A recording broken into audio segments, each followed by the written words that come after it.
Afternoon, everyone. Now, how many of you, by chance, have ever watched an episode from an earlier season and thought to yourself, wouldn't it be cool if there was like a follow-up to this in the modern era of Kale's channel? Yeah, I feel that way with Star Wars vlogs. We haven't had one of those since like the days when, it was just my face in the videos, and hardly anything else. If you want to be technical, this is number 5 of the ghost-related vlogs I've done, which means this is a 5-quel. However, when it comes to that specific neighborhood that my mother lived in a long time ago, the only piece of information we have of it was from episode 94, towards the end of 2021, so it's been 4.5 years now. I still have not visited the neighborhood since 2012. However, there are some things that I never did mention about the neighborhood that maybe I didn't realize at the time, or just completely forgot to mention. I figured it would be a good idea to return to this subject for a future blog. We will get to that, I promise. But just recently, like last month, I did complete a 36-day TMS therapy. I think it was meant to help reduce those suicide fantasies I keep having. I'm not going to get too deep here. I know that a lot of you are sensitive to the concept, but to put it simply, I don't really see any difference. Apparently, people have mentioned that from the outside it's an improvement, which is good and all, I suppose, but I don't know, I'm still way down in the gutter. I'm gonna need more ordinary therapy. My therapists exist because they're here to help me find the good that's in this world, because there is good. And, they're trying to help me not stay stuck in these loops of the past. They're not trying to change my beliefs or opinions. They're not trying to change what makes me, me. I don't give a shit if I live for 1 more year or 100 more years. Not a goddamn thing is stopping my paranormal views. This is only, the 5th fucking blog to mention the shit, so I think you guys get the point. Do I really need to mention it again? However, though, I will take this concept into a new direction, because my mom told me that not long ago she met her spirit guides. What is that? Well, to put it simply, they are beings that have died, that, were sent by probably God to look out for her during her time on this earth. She told me she had 3 of them, and that all sorts of people range from maybe 1 or 2 to hundreds. So I don't know how many I have, but maybe I'll ask her in the future. I'm not going to update this video if I learned that number, but that's not the point. One of her spirit guides is this old, thin, bearded man named Elrid. Another was a young black woman named Ecclesiastes, and the third one is pretty interesting, but it is this praying mantis-looking being from another part of outer space. This does not surprise me one bit, but I believe this means that when aliens die, they also go to that same realm that people go to, at least most of them, when they die. We're all God's creation. It's not just the small planet of Earth, but everything that lives is God's creation. But my mom told me that when she asked for this praying mantis's name, Ecclesiastes told her that you'll never be able to pronounce it, so just call him Bob. Alright, so Elrid, Ecclesiastes, and Bob are the name of my mom's ghost guides. The ones that have descended from a previous life that are now up there to come watch after her. And to you viewers, even if you do believe in this paranormal stuff that I have mentioned in so many other videos, not just videos that were specifically centered around ghosts, but just period. I know that you're probably wondering, how on earth does she know what they look like, their names especially, and most notably, why in hell are these ghosts, or whatever they are, watching over my mom? Once we die, you'd think that we could just do whatever we want. Why does God send those beings to watch over my mom? I don't want to watch over anybody in life or death. How do you know all the specific details of that? Well, I want to say that, firstly, these 3 beings that have died, they choose to come watch my mom while she's still down here. I always figured that was the angel's job and not just some guy that is dead, but whatever. You already know I don't know what the afterlife is like right now. And as for how she knows what they look like and their names and all that, I want to say they came and visited her in her sleep. I believe Nana did the same thing, with Papa actually. When he was asleep, he had a dream about her and it felt like she was really there. When he asked if that was actually her, she was like, yep, it's me. And then I believe he woke up after that.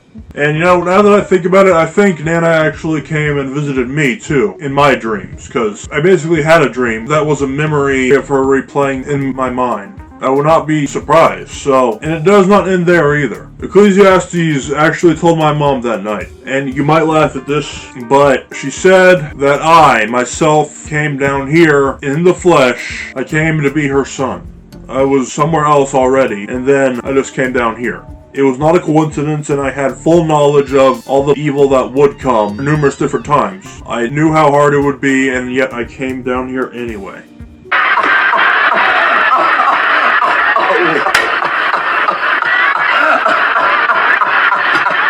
Look, man, I don't want to get too carried away with that belief. I really don't think that's how it happened. Actually, you know what? Maybe it was really like that, but I wasn't thrilled about it at first. Like, I didn't consider it until they convinced me to come down here, because my spark would have been Behemoth Vlogmaster, which has been running for 7 years now. So not my whole life, obviously, but it would come eventually. Yeah, I think that's how it happened. In fact, there's a movie centered around my past life. I believe they named it Soul from the year 2020, and I was Soul number 22, despite being not 22 that year. I would have been 2 years younger. I would recommend giving it a watch. Possibly it makes sense. Well, does for hundreds of episodes, I've had no style at all. You can say that again.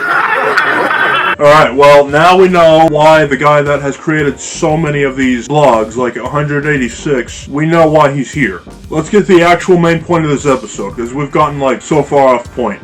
I already mentioned that, I haven't been to the neighborhood in quite a long while, but, I do remember my old coworker, his name was Shane. I've mentioned him a few times a while ago, but I remember he actually asked me where that neighborhood was, and I told him the small town that it was in. Shane was one hell of a guy, I tell you. I really do miss the shit out of him, and I really do wonder if he actually did drive in his big-ass van to go check the place out, because he told me he believed he had seen a ghost before, with his own eyes. And I think I have too, now that I think about it. Yeah, from what I've been told, Shane doesn't live in a house or anything. He lives in his van. At the time I saw him, I think he said he was living with his cousin in an apartment or some crap, but yeah, I mean, if that's your cup of tea, then drink it. Figuratively speaking, if I ever got my own vehicle, which I never will, that defeats the purpose of being myself, but I would want it to be a big van to give tribute to Shane. Not like some slick-ass red convertible, no, just a big old van. Anyway, back to the point here. That home, as well as probably a bunch of other homes, were built in the year 1897, before the state was even admitted. So you know that this place is going to give off some really different vibes, considering it was likely an early settlement home for the Cherokee Indians or whoever it was, exploring the land back then. That was kind of the point of the opening segment for this episode, and the house stands strong today.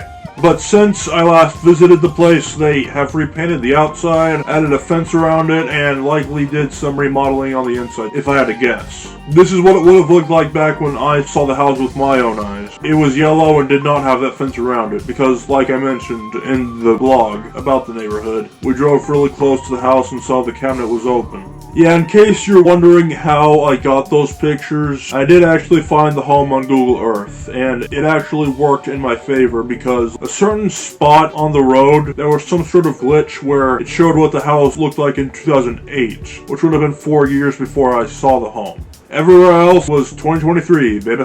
So yeah, I took a picture of both time periods, and you can tell that they're trying to keep this house preserved for a long time. Unlike that other house that I mentioned in episode 94, the one that was falling apart. In fact, they actually tore the house down. We figured that out on Google Earth as well. I can't say I'm surprised, but still, that is kind of unfortunate. I mean, I don't see why they would, but, I kind of wish they just left the house standing until it fell down naturally. There go the chances of me wanting to witness it again, but I digress. Now, my mom actually did tell me that withered down house that I mentioned where I took the snapshot of the white blur, she told me she actually knew the people that lived in that house back in the 1990s. They were known as the Blues. That was their last name. This neighborhood was right next to the high school, so I'm assuming that's how she knew.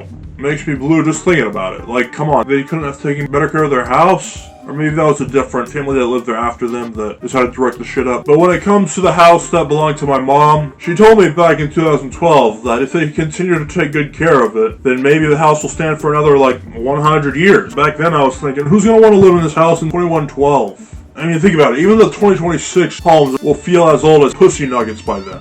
Maybe in 2112 we can clone the house and it'll rebuild it automatically in the state that it was when it was first completed. But at that point it wouldn't even be the original version, so... Actually, if you want to be technical, the house was not my mom's. It did not belong specifically to her.